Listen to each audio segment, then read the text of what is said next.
Hey, this is Dr. Ben Weitz, host of the Rational Wellness Podcast.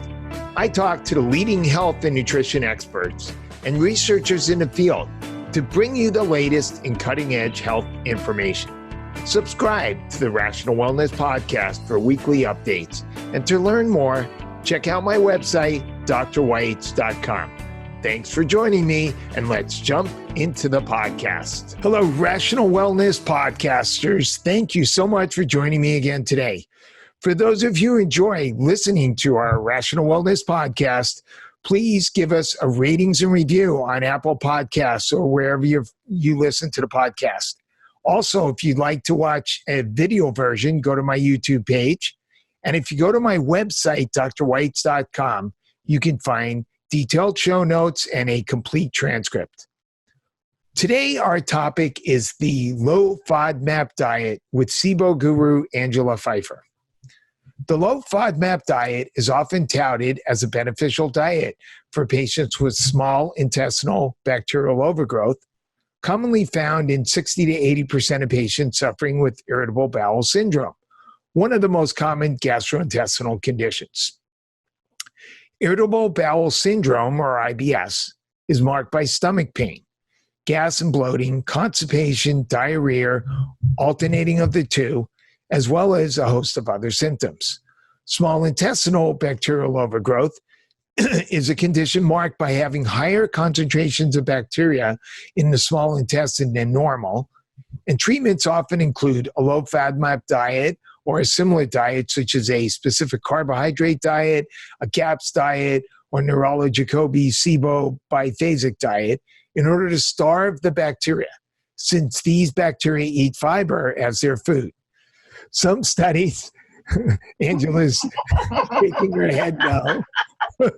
Some studies and some practitioners claim that a low FODMAP diet may be all the treatment that's needed for such patients. Of course, Angela's going to set them right today.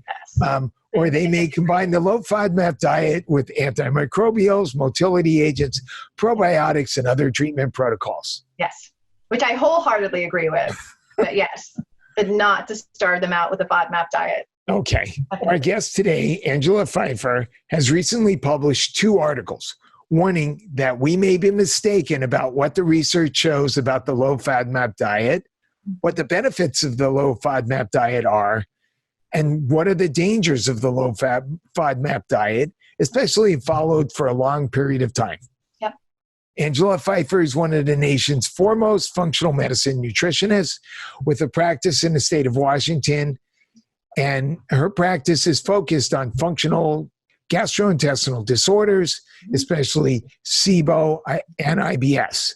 Yes. She's known as a SIBO guru, and she's launched a gut prescription recipe site, Gut RX Guru, and a FODMAP-free line of bone broths, Gut RX Gurus, and a FODMAP-free line of bone broths, Gut RX Guru Bone Broth. Of course, if we don't need the low FODMAP diet, I guess we don't. I know. We'll talk about that in a second. The take-home message is I know FODMAP. That's the take-home message with that. Yes. Angela's recently published 2 articles, Part 1 and Part 2, the pervasive misunderstanding of what the FODMAP diet does and does not do. And these are the basis for the discussion we will have today. Yes, please. Angela, thank you so much for joining me. Of course, of course. Thank you for having me. I appreciate it. So Absolutely. Today we're going to set the SIBO community straight. We're going to set anybody that thinks about the FODMAP diet straight, and the use of FODMAP and what the studies actually show, because, oh my gosh, the amount of conjecture and I think wishful thinking that is happening online, and even how some people are implementing this in their clinic, leaves a bit to be desired. I think people are getting stuck on this long term.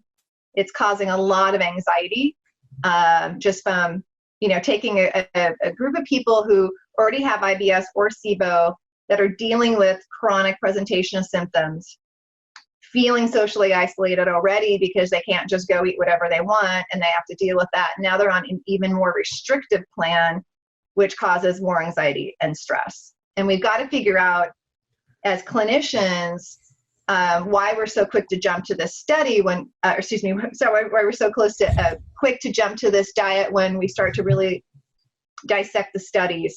I think it'll make a little bit more sense. But we've got to be mindful that we're not just putting people on this as we're thinking clinically, oh, I'm going to starve out the organisms, or I'm going to drop histamines, or I'm going to favorably alter the microbiome, because none of those have been proven. In fact, they've all been disproven, as we start to look at the studies. So just to make sure everybody's on the same page, including people listening who are not that familiar with IBS or SIBO, how about if we define some terms? Can you basically define what is IBS, what is SIBO, and what is the low FODMAP diet? Yeah, absolutely. So IBS, there's multiple presentations within IBS, but depending on, and there's Rome criteria for actually diagnosing it, but it's chronic nature of symptoms in irritableness, diarrhea, or constipation, or a mixed presentation. And there's very specific criteria that somebody would look at for diagnosing that. Oftentimes it's a diagnosis of exclusion. Everything else has been cleared off. It's not that. Here's what you have. Sometimes it's been perhaps used as a catch-all. You've got chronic symptoms, but we haven't figured out what it is. You have IBS. SIBO is small intestinal, I like to say bowel overgrowth, because it's not all bacteria that can be overgrown, but basically SIBO is an overgrowth of microbiota within the small intestine. And for people moving through life and trying to consume a normal diet, some of what they are eating might ramp symptoms up and cause bloating and gas. And sometimes it can be debilitating if it is ramping up another condition that they have. Somebody has a hypothyroid condition, which might slow motility, which might affect the microbiota and build up in the small intestine. All of that is kind of making things worse, and it feedback. So it's a very complex condition. It's secondary, it's never primary, so it's always there because of something else that's happening. And when we look at something like the FODMAP diet, which the FODMAP diet is fructooligosaccharides, disaccharides, monosaccharides, and polyols. They're fibers and starches within the foods that we eat that are known to cause an osmotic shift if eaten in larger amounts within the small intestine. So they can cause water movement and fluid movement into the intestine. Rapidly moving things causes some bloating and distension and not feeling so great. And then with SIBO, as it moves through, not only can you get the osmotic shift, but if you have an overgrowth of organisms in the small intestine, you can have those organisms be able to break down some of those indigestible fibers and consume them, and they basically off-gas, and that fermentation produces gases, and now we've got a bloat going on as well. So when we look at the FODMAP diet was really created to help people with IBS. And the SIBO world, shall we say, readily adopted it, because pretty much everybody with, most people with SIBO also have IBS symptom presentation. And so it can very quickly, for I'd say the majority of people with SIBO, calm symptoms down. The problem is that as we look at the FODMAP diet, the way that it is supposed to be used is as an elimination diet. It's not meant as oh, you have IBS or SIBO, here's your diet, thank you for coming. Like, there should not be stuck on this long term. This should be a 3 or 4 week elimination diet where you ramp down the loads of all those FODMAPs. And then on the end of that, you're going to start challenging the different FODMAP groups to see which ones you react to. That's how it's supposed to be used. It's not being used that way. So I've been in practice about 16 years now, long time, and maybe 7-8 years focusing on SIBO. I am as guilty as all the other clinicians. As all of this kind of came into being, we used the FODMAP diet when I first started. Everybody went on that had SIBO, and that's just what we did. As a matter of fact, when somebody walked through the door, we can calm your symptoms down. People feel better, at least from getting that calmed down.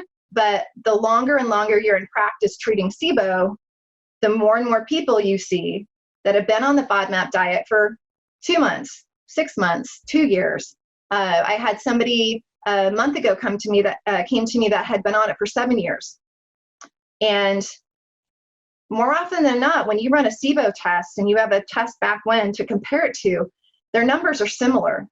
So if you're on a diet that's supposedly starving out anything, like the FODMAP diet is, a lot of people think that it's going to starve out the organisms because you're not sending those fibers that they can break down and consume and produce that gas with it. Well, logically, it makes sense. You have these bacteria. The bacteria eat fermentable fiber. If we eat foods that are high in fermentable fiber, it's going to feed the bacteria. The bacteria will grow, and we're trying to get rid of the bacteria. So, right, it makes sense. But unfortunately, or fortunately, as you look at it, when you actually look at the studies, it's not what the studies are showing.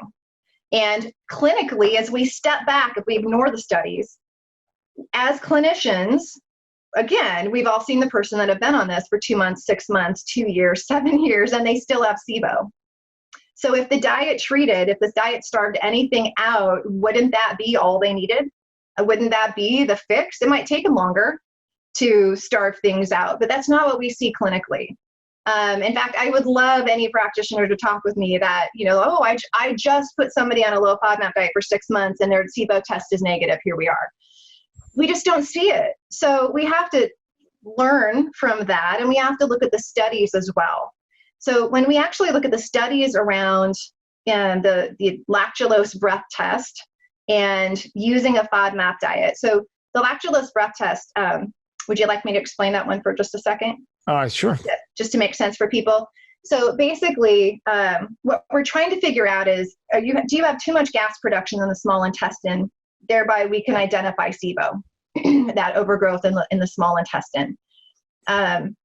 What we have is studies where they put people on a high FODMAP diet, and they put people on a low FODMAP diet, and then they tested their breath test prior to putting them on it and after they put them on it.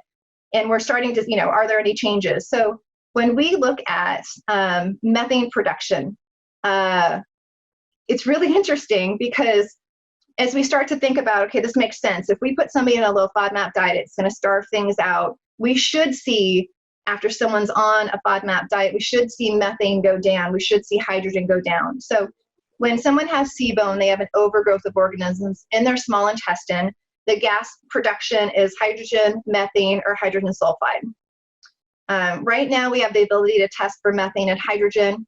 The hydrogen sulfide test is in the works. Hopefully, it'll be here soon. When we look at the test, when somebody with SIBO is put on a high FODMAP diet, and that's going to be 50 grams of FODMAP a day, to understand where the average person is basically going to consume around 20 to 24 grams of FODMAP a day. So at least twice what the average person is consuming. You take somebody with SIBO, you give them 50 grams of FODMAP a day in a diet for 3 weeks or 6 weeks, depending on the study, methane does not go up.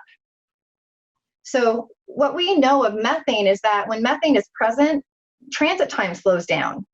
So if we're feeding more and more FODMAP, that should be feeding more and more methanogens, or the archaea that actually produce methane, which means we should see more and more slowdown. We should see a bigger niche created for those organisms to grow up to larger numbers, producing more methane. We should see that go up, and we don't. So 3 weeks on a high FODMAP diet or 6 weeks on a high FODMAP diet, and methane doesn't go up. Conversely, on a low FODMAP diet, on 7 to 9 grams of FODMAP a day, which is extremely low, methane doesn't go down at all. It's not statistically significant in any of those studies. Could this be? What? Could this be because what happens with methane is you have these methanogens, and the methanogens eat the hydrogen. So it's a secondary factor. So if the low FODMAP diet reduced the food for the hydrogen-eating organisms, couldn't it just take a longer period of time before the methanogens were secondarily affected by starving out the hydrogen organisms? In other words, could it be that you just need a longer period of time, and that could that correlate with why practitioners sometimes see that treating methane SIBO is more difficult and often takes a longer period of time. I don't see that for methane taking a longer period of time. I think you just have to be really specific about how you're treating it, and from the start, support motility. I don't wait until after treatment to add in motility support. And there's other things to do with that, I think, to make that a little bit more effective. What I would say is that we need longer studies. We need better standardized longer studies. Right. But it's feeding studies are incredibly difficult, because how do you control for a population, feeding them all the same thing? It's incredibly expensive. What would be the benefit, right? Some of the studies looked at a FODMAP diet for 2 days. Like, I don't know, Right. what are we supposed to do with this? So we definitely need longer studies. But I would say clinically, when we see patients come in that have been on a low FODMAP diet for, again, 2 months, 6 months, 2 years, they still have SIBO. Methane does not go down. In fact, I find, and many practitioners find, and it just is, the FODMAP diet is actually contraindicated if somebody has methane, because you're basically likely going to make them more constipated by pulling the fiber that's keeping them regular. So putting somebody on a low FODMAP diet is probably not a good idea when somebody has methane production. If we can back up for a second, because I have a bone broth company that has, it's low FODMAP ingredient. People who have SIBO and people who have IBS will likely need to adapt their diet in some way. What I'm cautioning people about, and downright saying don't do it, is that everybody with IBS and everybody with SIBO does not need to go on this diet full force, even as an elimination diet. Where this diet shines a bit more is when somebody has symptoms that are so debilitating all over the place, they don't know what they're reacting to. And then, great, let's do the elimination diet, 3 to 4 weeks, settle things down, challenge each of those groups separately, and see what you can add back in. That's a really good use of that diet. But blanketly going out and saying everybody has to be on this, and then insinuating, perhaps with all the info that's online that we just can't get away from at this point, or even clinicians still doing it, saying, we need to starve things out with this, then it makes people really worried, really freaked out about anytime they eat and they get a symptom, SIBO's getting worse. But when we look at methane, if you feed them, 50 grams of FODMAP a day for 3 weeks or 6 weeks, methane doesn't go up. SIBO's not getting worse. So we need to look at these studies to gather that info. There's actually 3 studies that showed a change in hydrogen. But when you really look at those studies, they didn't use the lactulose breath test in a way that it was validated for. So the lactulose. I was amazed to read your article where you broke this down. It's anybody who's treated patients with SIBO, or anybody who's had SIBO, who's seen a reasonable practitioner, especially somebody in the functional medicine world, knows that there's a specific protocol you have to follow before you take the lactulose breath test, that you do it for 2 or 3 hours. It's very specific. The timing's very important, because you want to make sure that if there's gas, that it's being produced in the small intestine. Mm-hmm. And these studies, it's amazing how poorly they were done. They were doing...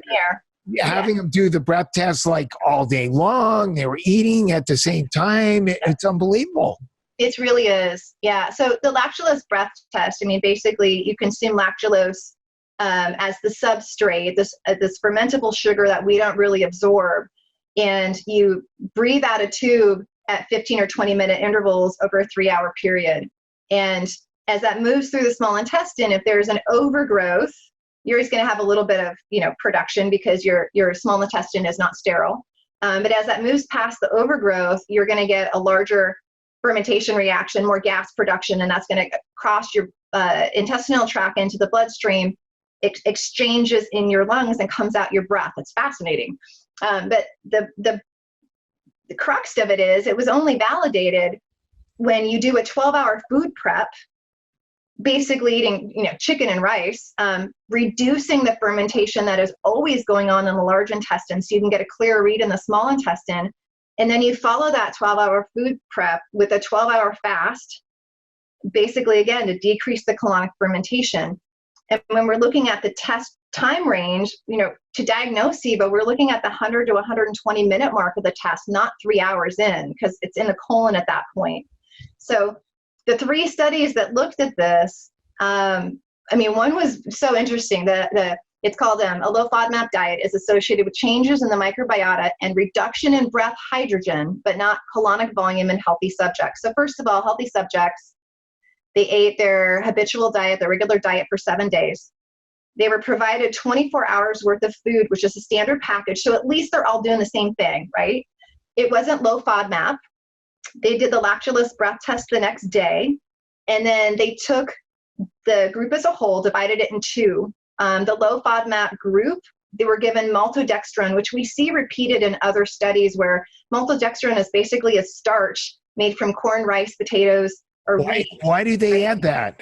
They're just calling it a control. I guess they feel like, basically it's a polysaccharide. If we're worried about the FODMAP diet, that would be in there. But basically they're considering that as a control. Nobody really knows why. We've seen it in other studies. It doesn't make any sense.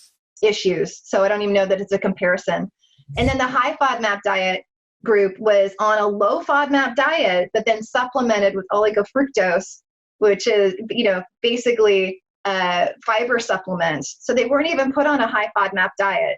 And then they followed that. And then the whole group was given 24 hours worth of food, which was low FODMAP. And then they did a lactulose breath test. And it's just at that point, I don't even know what we're testing. Like none of this makes sense. But what the problem is that when you read the study title, and even if you probably look at the summary on PubMed, it all looks like a low FODMAP diet is responsible for reducing breath hydrogen. But when you actually look at the study, you can't even compare the baseline because it wasn't low FODMAP. They didn't do or implement the instructions for the test that made it a validated test. So to speak to that, when we start to look at actual studies on FODMAP diet, some of them actually offer a high FODMAP diet versus low FODMAP diet, just, 50 grams in and around for a high FODMAP and 7 to 9 grams in and around for the low FODMAP, and then they compare them over a period of time. That's really the right way to do it. Others, they basically put everyone on a low FODMAP and put them on starch or FOS or GOS, which is fiber, or they basically do a low FODMAP and a high FODMAP, but then add more fiber. Like there's nothing standardized within it. It just doesn't make a lot of sense. The other study that saw a change in hydrogen was called a randomized clinical trial. Gut microbiome biomarker, gut microbiome biomarkers, say that fast, are associated with the clinical response to a low FODMAP diet in children with IBS. So they looked at 33 kids, and they basically had them follow the diet for 2 days. Then they did a washout period for 5 days, and then they crossed them over. And it was typical, kid diet or a low FODMAP diet, just 2 days. But when they did the lactulose breath test, they actually sampled for over 8 hours, and in some of the kids up to 15 hours while they ate. So again, we can't really draw a lot of conclusions from these tests. We have a third study that kind of did something very similar. Yeah. And this comes to scientific studies, and people can cite scientific studies, and a lot of times people are trying to make a point. Maybe they're just repeating a citation that somebody else cited, and they never went and read the actual paper. And at most, they looked at the summary. And this goes to show you how just looking at the abstract or the summary of a study is often not accurate. So if you really want to be scientifically accurate, you've got to read the whole study and look at how it was done to see if it's really valid. Yeah. And I think this next study that I'd like to talk about really speaks to that, because you have to dig a little bit deeper to figure out a couple of items here, which once I found another study on this, I thought it was just fascinating. So the third study that showed a change in hydrogen as manipulation of dietary short-chain carbohydrates alters the pattern of gas production and genesis of symptoms in IBS. This is one of the studies by Shepherd, who Sue Shepherd's out of Australia. She's basically the creator of the FODMAP diet.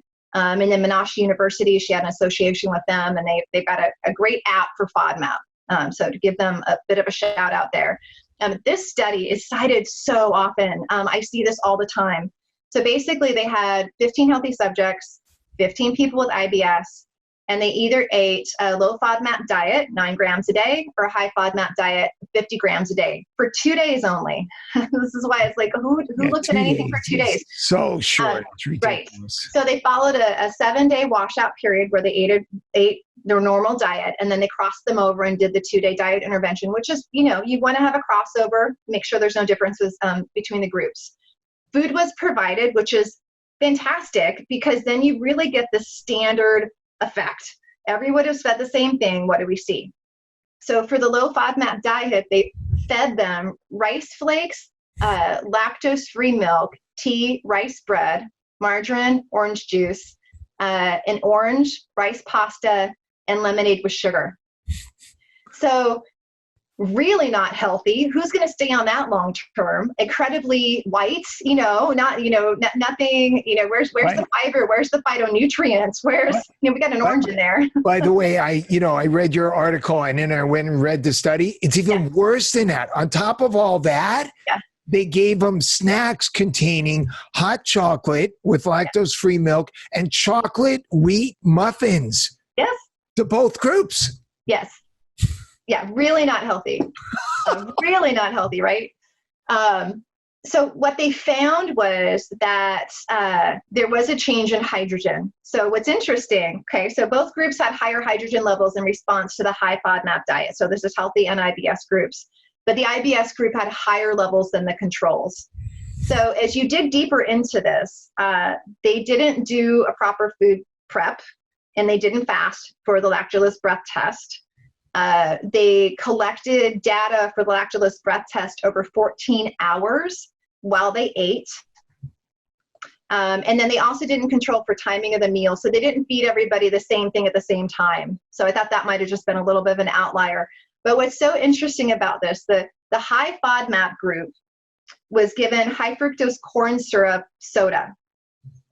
And they were also given sorbitol gum with sugar alcohols. And there's a study that actually shows if you combine sorbitol gum and high fructose corn syrup, it exacerbates symptoms by swiftly delivering malabsorbed carbohydrates to the colon. There's a study on this. Wow. So I know. So for the group and the high, people with IBS are already going to be sensitive to that osmotic shift, probably more so than the healthy individuals. And now you give them high fructose corn syrup and sorbitol gum, and they're quicker to malabsorb, quicker to have bloating and excess gas and shift things and kick things up.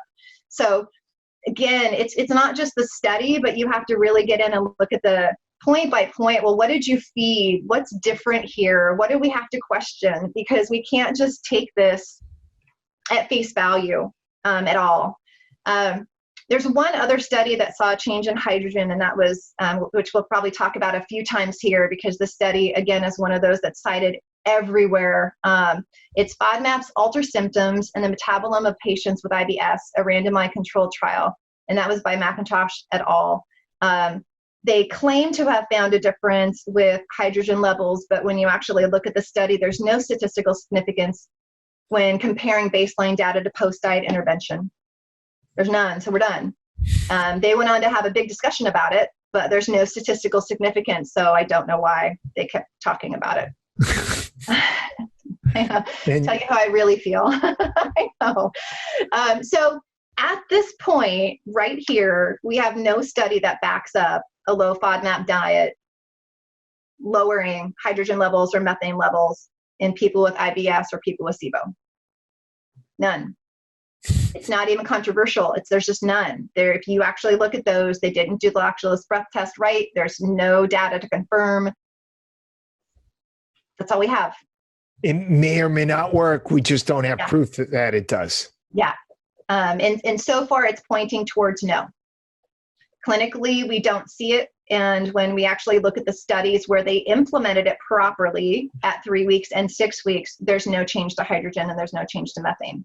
And because this diet removes lots of healthy foods like broccoli, avocado, we could go on and on about all these healthy foods that are being removed from their diet. Yeah. And because we know that there's a negative effect on the microbiome, then what you're saying is we should all stop using the low FODMAP diet, and patients with SIBO should probably stop using the low FODMAP. What about the ones who say they've gotten results with it? Yeah, I'd say that if you have been on a low FODMAP diet for a long time and your symptoms are managed with it, I get it. I really get it. What I want to connect with that person with, because I have so much empathy for people not feeling well. On one hand, obviously, there's some things to figure out because they still have SIBO if SIBO. Otherwise, they wouldn't be reacting that way. Or there might be some other things that we can add to support them that isn't just restrictive diet.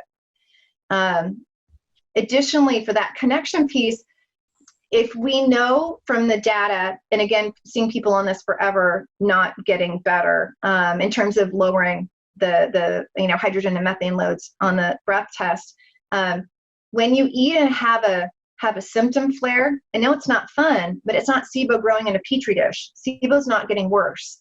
So, what we want to do is basically, pick your 5 favorite foods that aren't garlic and onion, because those ones are hard to include back in, and see if you can try a tablespoon of something. Like really, the unfortunate part of expanding off of a really restrictive diet is that you have to do it really slow and methodically, and it takes time.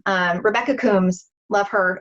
She shared a story one time where it took her, I think, about 4 months to introduce pumpkin again, where she would try a tablespoon of pumpkin, did not go well. Waited a month, tried it again, did not go well. And it took her until the 3rd month or 4th month for her system to say, all right, it's not so bad. So, I think that's kind of the unfortunate part. This isn't somebody on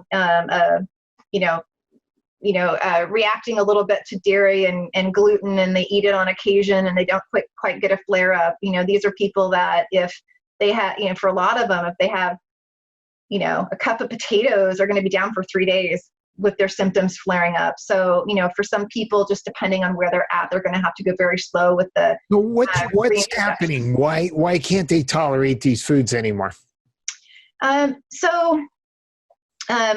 What I consider is that, when we're back as hunters and gatherers and running around and looking at things seasonally, we're going to upregulate or downregulate digestive enzymes based on what we're consuming on a regular basis. So seasonally, because it doesn't make sense to make a bunch of digestive enzymes to consume certain plant foods that aren't going to be, if they're not around all the time.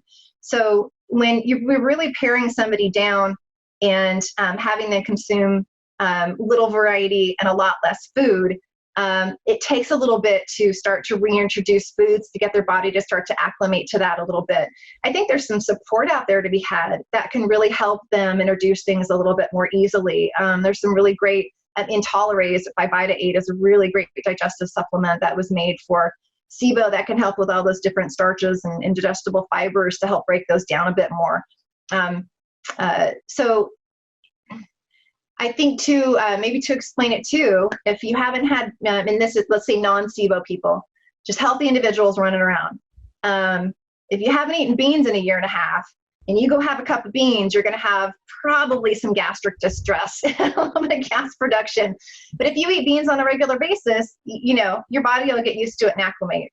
So I see that with FODMAP, like the more and more we restrict, the first couple, forays into expanding foods, if they do it too fast, they react. So we just go really slow as we trickle that food in as we start the expansion. But it's also getting past the mindset, because the mindset has been, I have SIBO, I have to starve this out. Every time I have a reaction, it's SIBO growing in a petri dish and I'm making this worse. I'm never going to get better. I need to restrict. And that whole mindset, that's why basically there was a whole at the SIBO symposium last year, there's a full tract on anxiety and food-related disorders based in and around SIBO, because everybody's restricting a lot, and I think unnecessarily for a big degree. Right. I wonder if we could make use of low-dose immunotherapy in such a situation to start getting your body to be able to tolerate some of these foods. Possibly. Yeah. But it's interesting how our digestive enzymes are really specific to the exact types of foods that we consume. And that's where I think something, honestly, like intolerase comes in. It's a really broad spectrum, covers a lot of bases in terms of some of these indigestible fibers. And so if we can do that, if we can go, tablespoon worth of food, give it a couple of days, double it, give it a couple of days, double it. If all that's going well, then we can start to increase some of those loads for people and just start to get their body used to it a bit more, and breed some confidence for the person too, which I think is really important. Cooking grains longer, adding more water, cooking them longer. Right. Understanding that if you cook something like using a pressure cooker, I love it. soaking the grains overnight. Yep. Then all of that can help. The lectins. Yes. Yeah. I think that can help. I'd say also lectins. I'd say that also if you're so some people know too, if you cook rice as normal in water on the stove, when you boil that and then cool it, you create resistant starch. And so you might do fine as you eat that cooked initially, but if you keep it in the fridge day after day, the more you heat and cool it, the more resistant starch is created. And that might be a little bit of a key to that person reacting more and more as they introduce that.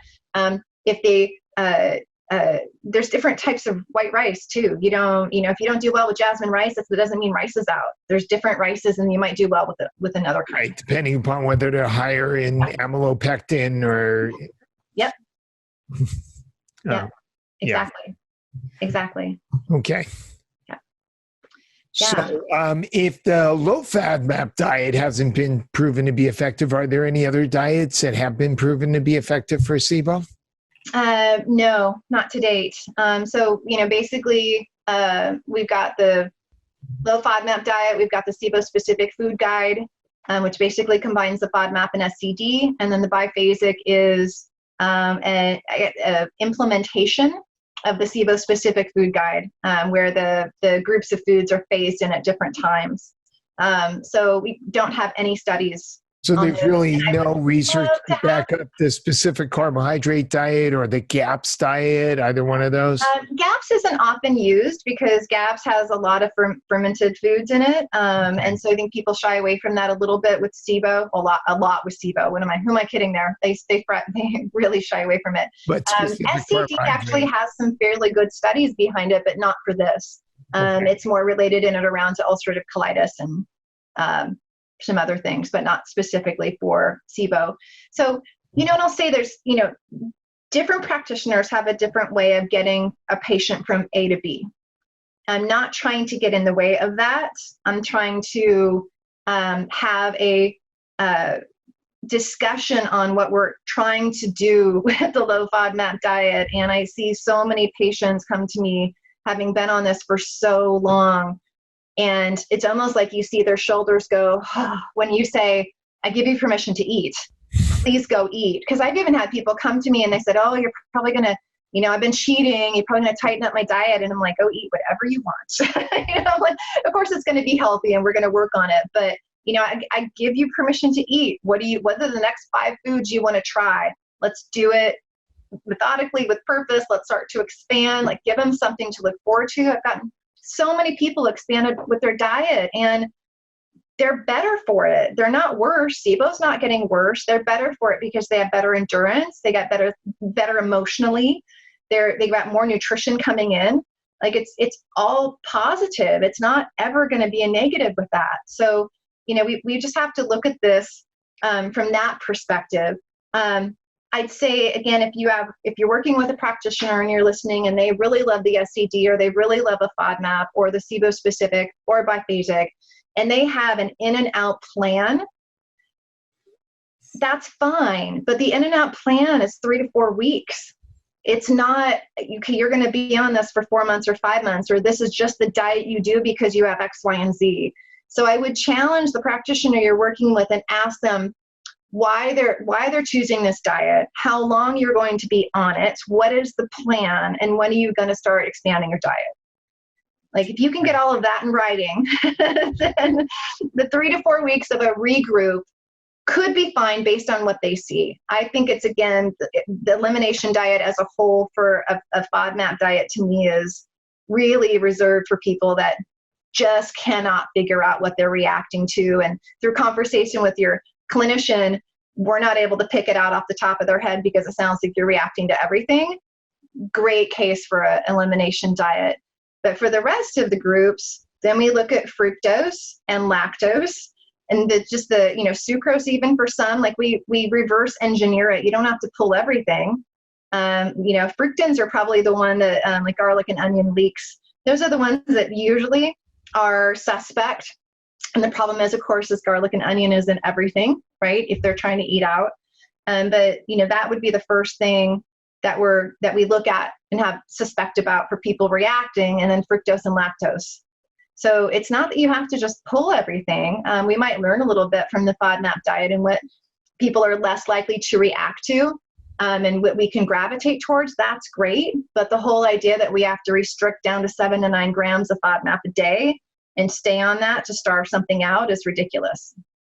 Essentially, you're suggesting that we do something like a conventional elimination diet. We just pick 2, 4, 6, 8 foods, something like that, eliminate it for a specific period of time, and then try to test them back in and bring those foods back. I am suggesting that, but that's also what the studies are suggesting. Like time and time again, the studies are suggesting this is a 3 to 4 week diet plan. This is not a long-term diet. We need longer studies on this. This should never just be have somebody put on long-term. So this is the studies in their commentary and summarizing their investigation, study after study after study says this is a 3 to 4 week plan. So I am suggesting that for people that have more debilitating symptoms that from this 3 to 4 weeks as an elimination diet, pull everything. And then there's really good, Kate Scarlatta has, info on what to challenge. There's people online that have info on what to challenge. You can get that info for free. I really recommend that you do this with a practitioner. However, not only that, all the effort you put into doing this over a month, if you're not realizing, X, Y, and Z are actually high in FODMAP, they're just not on any list, you want to make all your efforts count. So work with somebody as you do this because it's fairly restrictive. Yeah, it's pretty much what I do, but I typically do it for 4 to 8 weeks rather than 2 to 3 weeks. But 3 to 4 weeks is usually the timeline that is recommended within the studies, and enough time to let symptoms settle down. Because again, this isn't food sensitivity. We all learned the elimination diet way back when as pulling, gluten, corn, soy, and wheat, eggs, all of that, and then some nuts. But that was more, sometimes a month, sometimes 2 months. It was more like a month and a half. But we're calming down the immune response as well as we challenge that. We're getting kind of a reset button on that. So, for this is really more, what's ramping up symptoms, osmotic shift, and maybe the bloat response from that fermentation piece. And isn't it interesting that gluten and dairy and soy are some of the same foods in the low FODMAP diet too that you take out? Yeah. Yep. It definitely is. Definitely is. The other thing I would say I think is really interesting, and maybe to make the point here, I'm in the clinician group on Facebook for SIBO, and we're often discussing cases and points. And it comes up time and time again that if there's a pediatric case of SIBO, you completely throw the SIBO test out, ignore it, and you basically, fix the foundational parts, clean up the diet, probably dairy and gluten-free, support the child nutritionally, and try to figure out really what's stirring up the emotional piece, where's the stress coming from. We ignore it because we don't want to overtreat.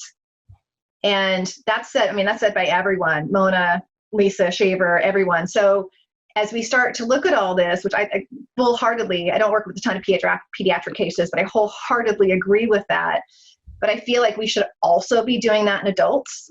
So if somebody comes to me with 5 SIBO tests in a row, I still set them aside. We look at everything else. What else could it be? Let's start with the basics. Let's clean things up. Let's settle things down. Let's work on motility. So many people aren't doing that. And then wrap back to that and see if we even need to treat. So, I think we just don't want to jump the gun. I think we get, again, when you have a way of testing for SIBO that's fairly easy, fairly affordable for some or most, and you get these test results back and you're like, aha, that's it. Well, it's secondary. You still haven't figured out the root cause of it. And you can very quickly throw an antibiotic at it or herbals at it and put them on a low FODMAP diet, which might make them feel better, but now they're stuck on the low FODMAP diet and SIBO's maybe not fixed. So it's, we still want to look at what set this up and treat from that perspective. The other thing that, I think is very interesting to me about the FODMAP diet and how quickly people are quick to jump on it and talk about it online and use it is that we've got this idea that if we put people on this low FODMAP diet, it's going to cherry pick and reduce the specific species that are causing IBS or SIBO. And, again, in the studies, that's just completely unfounded. There was one great study that found that a low FODMAP diet made the microbiota more dysbiotic. And I loved what they said in there because the way that they said it is it made the microbiota more dysbiotic in a group that already has been shown to have a dysbiotic microbiota. So in another study, if dysbiosis is causal in IBS, although there's no direct evidence to support this, but it's being kicked around so much in the studies, then the effect of a strict low FODMAP diet might be counterproductive. So what are we doing? It's just really interesting. The one study I mentioned earlier about the hydrogen, altering hydrogen, where they didn't see any statistical significance in pre and post data, FODMAPs alter symptoms in the metabolism of patients with IBS, a randomized controlled trial. That study, again, is one of those foundational studies within the SIBO world that's been cited so much. And they found no statistical significance when comparing their baseline data and their post-diet intervention data with the microbiome. But again, they had a 1.5 pages of summary because then they went on to actually just compare their post-intervention data. So we can't, we've got to look at these studies. This is the one study that actually kicked my whole, wait a second, what the hell is happening? You got to be kidding me moments, because this one study, again, that everybody talks about, it's always cited wherever on everybody's stuff, is they found no statistical significance with hydrogen. They found no statistical significance with the microbiota. They actually said alpha and beta diversity were the same when you compare the pre and post data. They also, this is the study that kicked off the whole conversation around histamines, because what they claimed in their study was that there was an 8-fold decrease in histamines when people followed the low FODMAP diet versus the high FODMAP diet. And I was looking at that to write an article off of it, and there's an asterisk on the data for the histamine piece. And I was like, wait, what? You can do that? You can put an asterisk on stats. So if you read it, what they had to do to get a correct statistical significance was that basically, I think they started out with like 37 people. They went down to 34 people when they were looking at histamines, but didn't tell us why a few people were discarded. And then there was no difference between pre and post data for histamines. So they only looked at the post data for low FODMAP and high FODMAP. And they had to adjust that patient group down, subject group down 4 more times for age and gender and IBS subtype to actually see a difference between a couple people. And so, wow. I know. And then you back up and you kind of, you look at what they actually did to test histamines, and they did a single point urine test first thing in the morning, which for histamines, for urine histamines, we look at a 24-hour collection because histamine is up and down all day long. So they didn't test it correctly. There was no difference in pre and post data.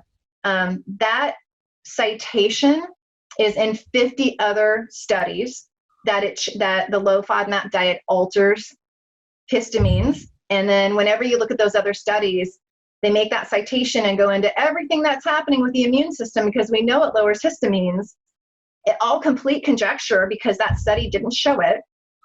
So it was absolutely interesting. I sent it to all my colleagues. I sent it to a friend who's a colleague who's a gastrointestinal doctor. I'm like, am I seeing what I think I'm seeing? And he's just like, oh my God, this makes no sense. So it's just interesting. It's interesting. It's really sad. I mean, if you go online and search for FODMAP and histamine, you get 100,000 plus results. Like it's just everywhere. And I don't know what to say. And when you actually go and read the study, increasingly embraced by conventional gastroenterologists now too. Yes. The ones who are being involved with diagnosing and treating SIBO. Yes. And that's where, I think it's fortunate, unfortunate. I saw the about shift with the GI docs. It was like at the front of, maybe it was like 2 years ago at the start of the year, they all thought SIBO was crazy. At the end of the year, I don't know what conference it was presented. All of a sudden SIBO exists and the FODMAP diet is great. And that's not for all of them. I'm sure there's a lot of them that still think it's crazy. But enough of them are treating that it's just, here's the test, here's the antibiotics, here's the FODMAP diet, thank you for coming. And your GI doc is not who you see on a regular basis. I hope it's not. That means you've got a lot of gut stuff going on. Ulcerative colitis patient, you're going to see your GI doc a lot. It just is what it is. But for the most part, that's not where you go for primary care. And so are you going to even see them again in 6 months? Now you're stuck on that diet because you're supposed to follow this. There's not a lot of follow through or follow up with that. I think Dr. Pimentel's research has been very influential. Mm-hmm. And we know that IBS is the most common gastrointestinal condition. And so, I'm sure a lot of GI docs feel like, wow, we've got all these patients with IBS and we don't really have a lot of tools right now. And so, maybe now we have a strategy that makes sense. We have a diagnosis, we have a drug that goes with it, and we can throw in a diet too. Yeah. Yeah, it's true.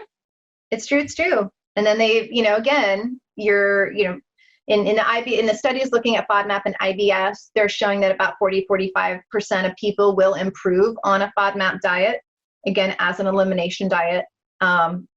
So it's not everybody, but that's a pretty big chunk that somebody can make a difference with a handout. But then how long are they following it and what issues come from that? Yeah. Okay. Awesome. Thank you, Angela. Yeah, of course. We're going to shake up the SIBO world a little bit. I hope so. But thank you for having me. It was a great conversation and I hope to continue it. Good. And so how can listeners get a hold of you and find out about your programs and your products? Yeah, best site to reach me through is my website, siboguru.com. And then my bone broth is definitely out there, GutRx bonebroth.com. And everything's linked through my website. So you can just come through me and find info there. Awesome. Thank you. Yeah, thanks, Ben.